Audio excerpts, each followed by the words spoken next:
you're staying with your grandmother and your grandfather. They've got a nice house in Gisborne, and it's been hot all day.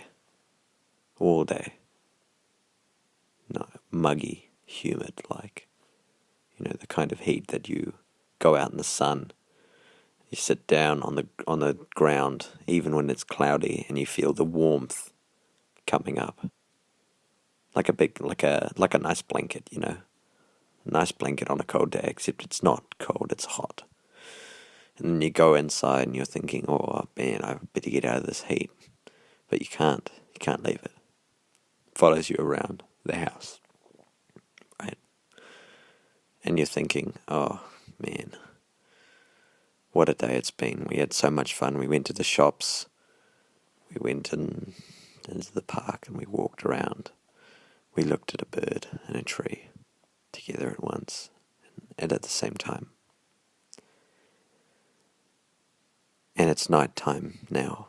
It's cool and it's clear, and it's a stark contrast to the hot day that you just experienced. You're satisfied, a bit sweaty, but it's not uncomfortable. If you were to open the door, it would be regular temperature. A temperature that you can't feel exactly. It's not hot, it's not cold, but it's more cold than hot. You're lying down in your bed.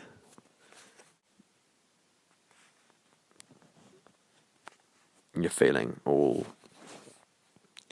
warm. You close your eyes and you go to sleep. It's not quick. It's not a cold day outside, so you're not feeling really that keen for sleep. You're a bit sweaty because it's hot, but it's not too hot, as I said.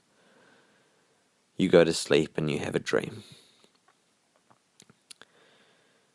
You're on a bus. You're dead, right? You're on a bus. And on this bus are other recently departed people, and you're all on your way to the afterlife. Okay? You're looking out the windows, you're looking around, you're doing that thing people often do when they're on the bus. They sort of look out the windows aimlessly because it's really awkward to look at somebody on the bus. It's horrible. Have you ever looked around the bus and then seen somebody staring at you? Some little boy or little girl. Anyway, you're looking outside the windows. You're traveling in a residential area. You're looking out the windows of this bus, and you're seeing all these people in the windows of their houses doing what they feel comfortable doing. Natural environments. In their natural environments, people will do whatever they want. Somebody's chopping an onion or a carrot, or someone's watching a clock for like an hour. But you don't care. You're just watching them. It's nice to see people doing stuff they're comfortable with without fear of somebody making fun of them or somebody watching them. And you can see all these people in the windows of their houses. They're all getting on with their daily lives. And suddenly it occurs to you that you're all maintaining the illusion that it all matters. But you're all going to the same place. You reach a way station, right? The bus stops. The bus driver looks around. You realize, actually, wow, there's no bus driver. It's just like a driverless car. You're at the way station and you're all herded out onto the street, and you're herded into a building. Big banquet hall, high ceilings, windows that look out onto the city.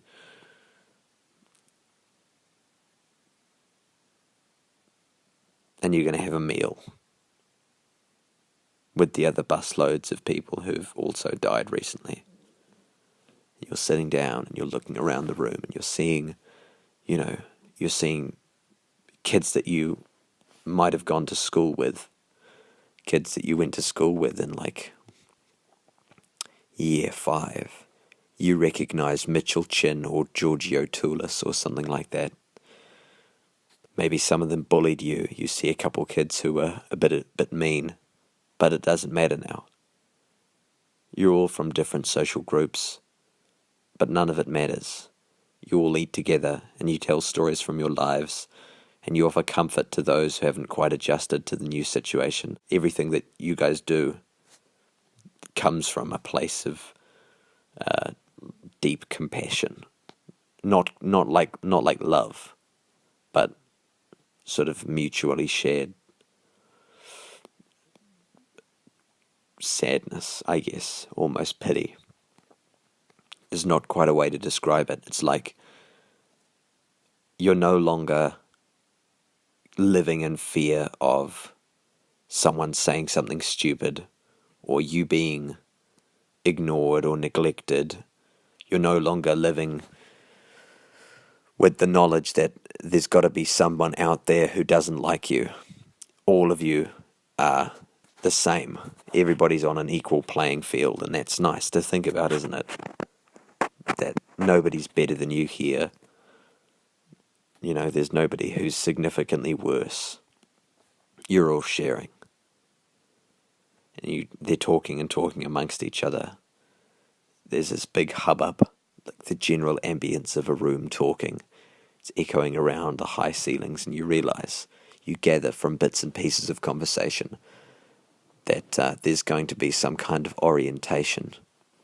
Maybe. The meal comes out, brought out on silver trays by waiters who you don't remember their faces later on once you wake up and you're back in Gisborne.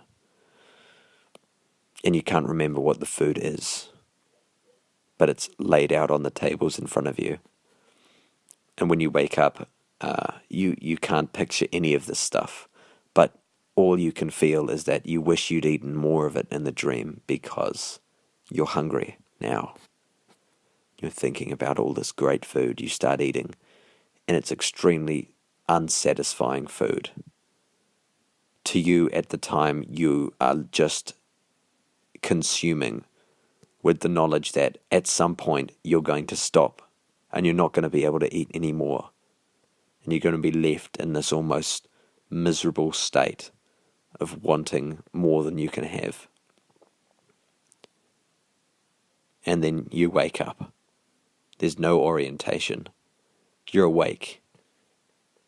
And you're left with this sort of departing sense, kind of like a ghost, almost a ghost, of that wonderful feeling that you shared with all those different people, all sitting at the tables, all talking, nobody better than you.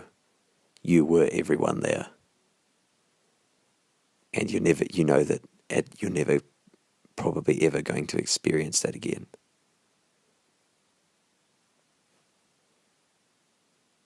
And that's what death is, I think. That dream, a nice dream where you're eating food and everybody's talking. And that's great to think about.